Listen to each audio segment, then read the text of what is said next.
Hello, friends from the comic book and manga world. My name is G, My name is Hector. and we'll be sharing some of our picks for the July 25th. I had to remember the date. Yeah, July 25th, 2022 FOC. yeah. Hector and I work for Penguin Random House, and we manage sales into the direct comic book market around the world. So the titles we'll talk about are from those imprints and publishers that we can sell into those markets. We are not only on this channel, but we are also on Facebook and Instagram and Twitter. So definitely check us out at PRH International Comics, where we post some interesting news and content. So up first, we have Hector's pick. And there we go. Yeah, so we have Bloodstone and the Legion of Monsters. This is a trade paperback. It's a new printing of this book. It goes on sale October 4th. And this is, Bloodstone, at least it's Bloodstone, who's a monster hunter and has this mystical gem that gives him powers. And this collection includes the complete 1970s adventures from Elisa's Bloodstone, but it also has some of the content where he's teaming up with his daughter, Elsa Bloodstone. And recently there was a lot of talk about Elsa Bloodstone because there was one of those one shots that spin-off that Marvel did for Death of Doctor Strange. There was Death of Doctor Strange Bloodstone #1. And that book itself and having her and her own story for that book that was big enough, but they introduced a new character, which is her little sister Lyra. So everybody was excited about that, about having a new Bloodstone. There's also another sibling, Cullen, who's her, the son in the family. But Lyra, it's a new character. She's only appeared on that comic. That's not included here. I just wanted to mention it because there's a lot of talk about Bloodstone, and it kind of makes it sound that maybe Marvel has some plans for the Bloodstone family in the future. Definitely in the comics, or who else? Who knows? Nowadays, who knows? They could appear anywhere. so, Mhm. so watch out for it. But I've read some of it. I haven't read all of Bloodstone, but I read some of Bloodstone. If you like monster hunters and that kind of thing and mystical arts and all that, this is a book for you. Also, I want to mention that in his stories there are other characters like Morbius and Werewolf by Night that show up. So very cool, very exciting. Mhm. And my pick is Marvel Legends Black Panther, and this is written by Tucci Onyebuchi, and this goes on sale October 4th. So what interested me, like it is an origin story, that's not new, but I think it's interesting in this perspective where you get to see T'Challa and his adoptive brother Hunter. They're really insulated in Wakanda, which makes sense, like from what we know about Wakanda. And their parents want to extend relations beyond Wakanda. And so they try to form alliances and relationships with government and politicians outside. And so both of them are very like they grew up in a very insular location and they really don't know what it's like outside of Wakanda. And so you get to see how they, especially T'Challa, how he learns his values and his ethics. And when you think about origin, you think of that one singular moment, and there are some of that, but it's a combination of many moments, right? And you get to see how time has progressed, and you could see how T'Challa becomes the Black Panther, and you can understand the series of events and how that influenced him. And so this is a great, I would say, like a good starting point for modern audiences to get into Black Panther. So, and especially for younger readers as well, but Yeah, I would say this could be read by anyone. Um, hence why yeah, I am picking it up because I'm super interested. yeah. I did start picking this up in singles when it was coming out, so I definitely want it collected. So definitely highly recommend picking this up and giving it a go. Yeah, and it's just the kind of thing. I mean, obviously we're big fans of superheroes, and Mhm. we love seeing them. you know, display their powers, but we also love the humanity behind, because that's Mhm. how we relate.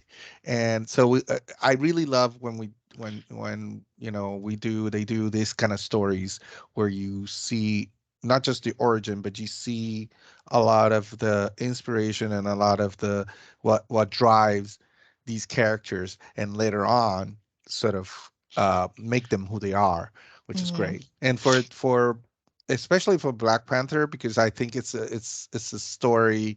I mean, first of all, it's not in New York, which is where almost every Marvel character lives, but also it's outside, and like you say, they're isolated, and there's a lot of social and political uh, subjects that come with that Mhm. you can add into the story with that. So, and also,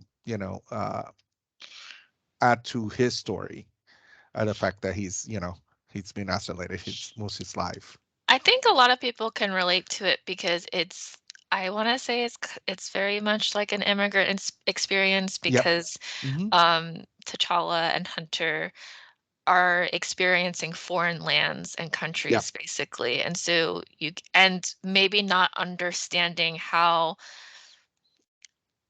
coming from like a society where, um maybe experiencing racism for the first time because that's Yeah. not really a thing, within their own community, and so when you're encountering a diverse set of people, Yeah. you just realize, "Oh, like, oh, this happens here," and it's just Exactly. encountering that, so you get to see, that as you're reading through the story, so Which is great. Which is great. mhm. Alright, and then, next up would be our favorite cover picks. Yeah. And the first one is mine, and it's two for one. It's Dungeons and Dragons, Ravenloft, Orphan of Agony Isle, number 3. This is written by Aaron Harvey and Rome Diavilla. And then we have two covers in here. We have A by Underwood and B by Howell. They're both very beautiful hunting. Uh, I gotta confess, I didn't know about this story, and then I love the covers, and I started reading about the covers. I definitely need to read this story. It's sort of a Frankenstein, sort of a Bride of Frankenstein story, and it is the character that you see here, Miranda. She just wakes up. She was brutally murdered, and but she has no memory of her life. And this doctor, Victra Modern Time, sort of a Frankenstein character, was the one who woke her up or brought her back from death. And then obviously you see her and this one running away. So there's going to be a lot of mystery and with a lot of story behind it. The the I love the one on the left, obviously very, you know, the castle at the end with the moon, with the lightning, and she running away, very, very haunting. And then also the other one, sort of her very fairy tale, grim fairy tale, her walking through the forest with evil eyes watching her from the dark. So this is a beautiful one. There's going to be also a Chrissy Zulo cover, but we don't have that image yet. It hasn't been revealed yet as of this video. So definitely check this out. Mhm. And one of my picks is Damage Yeah. Control, issue number 1. This is by Carlos Pacheco. And I was drawn in because of the lineup. Yep. Yep. Illustration here. I really like it. We have Nightcrawler, Moon Knight, and Pedro, She-Hulk, Ghost Rider. What interests me about this is like you're reading through the story through the perspective of Gus, who's just like this regular office worker Regular guy. who's like the newcomer, like bright-eyed and fresh and like optimistic and like doesn't know Yeah. the chaos that's going to that he's gonna encounter. And I just really like stories where you have like this very mundane character that we could all relate to, being sort of dropped into like the disaster that's going to happen. Yeah. Yeah, and then he looks so fragile in front of Oh all those yeah, superheroes. he's Um, tiny comparatively. I especially love the Ghost Rider's pose because it's so out of character. He's just like just he with his hands in front of him and just trying to be like, stay put. It's definitely very out of character for Ghost Rider. But he's like being a good boy right there, just standing in front of the lineup. I love With how like subtle their personalities are shown in Yeah, the yeah, yeah. art, like with Nightcrawler. Yeah. Like that's the And friendship that's going on. very in Yeah, character. yeah, yeah. Definitely. And it also, it reminds you kind of that scene in the Guardians of the Galaxy movie with the lineup, and also another reference that you might not get, G, which is the usual suspects. But yeah, it's very, very cool. Yeah, this is awesome. I really like this cover. And then mine is the Defenders Beyond 2. This is the Javier Rodriguez cover. This is just such a beautiful cover. There's a lot going on, but there's also kind of a simplicity to it. The colors, the tones of it are very beautiful too. I love how it looks sort of like a 70s sci-fi poster, a movie poster. Sort of reminds me of Flash Gordon or something like that. Um, and it also, but it still shows the team, the defenders there, sort of also in a lineup, in a different kind of lineup. But it also shows their personalities. And I love Loki. I mean, who doesn't love Loki? But that pose for Loki is also, again, very in character. He's Uh-huh. just like on top, up top there, and just like, I'm the king of the world kind of thing. I love the stars. Like the Yeah, way that yeah, it's like, like and then you see it on her chest. and there it's yeah, and with America Chavez, Yeah, yes, definitely. So awesome, awesome awesome. cover. All right, next up I had to.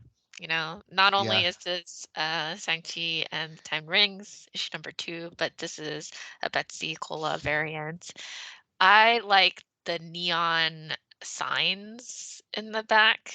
Like that's a really cool touch. Like, it makes me think of like the urban yeah. um, environment, Hmm. and but you see that in the background there, and it's just a beautiful. I was gonna say a beautiful face because he is very beautiful, but the way that Yeah, um, she draws him is great.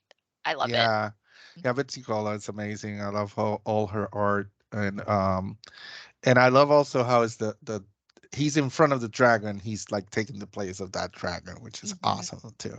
And Yeah, in between the rings, yeah, yeah. very cool. And next is also my pick, Spider-Gwen's Gwenverse number 5. This is the Nicoletta Baldari cover. This is the last issue of the Team Silly, miniseries, which has been amazing, which is great. This is such a beautiful and piece of art, and just the way it shows not only a very beautiful version of Spider Gwen in there, but it has a lot going on. You still see the background of the city. It sort of feels like she's floating and landing on maybe on a park. uh, and all the lights and the color schemes are very beautiful because they all match her colors. And then you have the sort of the face, the big face on top. It's also very, very beautiful and haunting. I Hmm. love the combination of the spider webs, and I could just feel her. She's not swinging; she's floating down, Hmm. yeah, onto the ground, which is great. Gracefully, the way that. Gracefully, exactly. Which is, Spider Gwen is the most graceful of the spider people. So yeah, it's very fitting, Mhm. definitely. And I think that's it for our cover picks, but we do have Yeah, like announcements that we always have at the end. And, with Anime Expo that passed, there are yeah, some pieces of news that we were excited for. One of the titles that I'm excited for is The Eccentric Doctor of the Moonflower Kingdom Volume 1. And it's just because it's the type of story that, I mean, I've seen before, but I just love it. And it's set in historical China, and basically this unexpectedly this young girl, Koyo, who employs a life-saving medical technique, and because of that, she's recognized for her abilities in a society where, like, it's unexpected for someone not only as young as her, but someone who's female who's able to do that. And it calls into question, which a lot of historical dramas do, is who is going after the prince, and Hmm. the court politics and the Yeah. mystery and all of that. I'm like very interested in. I just love Yeah. the drama that ensues with that type of story. So this is definitely on the nose of something that I'll definitely be picking up when this Yeah. releases. And the art looks so beautiful, like this Very beautiful. Hmm. very classic character design in the manga. So it looks very beautiful. Hmm. Hmm. And next to it is the one that one of the ones that I'm really really excited about is Sugumi Project Volume One. This is an acclaimed manga that's now being translated into English, a post-apocalyptic action manga. And I'm cheating a little bit. I'm reading, uh, and the character here is Leon, who's a soldier, and he's taken away from his family and sent into a suicide mission, and to recover a dangerous weapon, deadly weapon, and he has to go into this place that once was known 200 years ago as Japan, and right now is irradiated with mutated monsters. And the only information he has about the weapon is the name Sugumi. So, and this is by Ipatu. So this one is another one that I'm really excited about. This one comes out. These two are announcements, so they're coming out next year. The For Sugumi, I know there's coming in April. I'm not sure about Sanctuary Doctor. I don't know if you have that information. It doesn't matter, but we'll probably talk about them again in our monthly manga videos, which we invite you to watch if you haven't. If they're on our channel, on our YouTube channel, so you can find them. We have one. Well, they only one yet, but we're going to be doing them every month where we kind of review manga, the manga that we're excited about for each month, but also show you what else is coming out that month. Hmm. Hmm. So that is actually it for today. And please take note that the opinions that Hector and I make are opinions of our own. So it doesn't reflect the opinions of Penguin Random House, its imprints, its publishers, or the publishers that we represent. And as always, as Hector mentioned, we do these videos a lot. Every week there's new Hmm. videos, and so definitely check us out, keep up with us, and be sure to comment below. Again, we're on social media platforms, which I'll link below. So check us out at PRH International Comics. And yeah, I hope that you have a great day, everyone. And yeah, come back for next week. Thank you. Bye. Bye.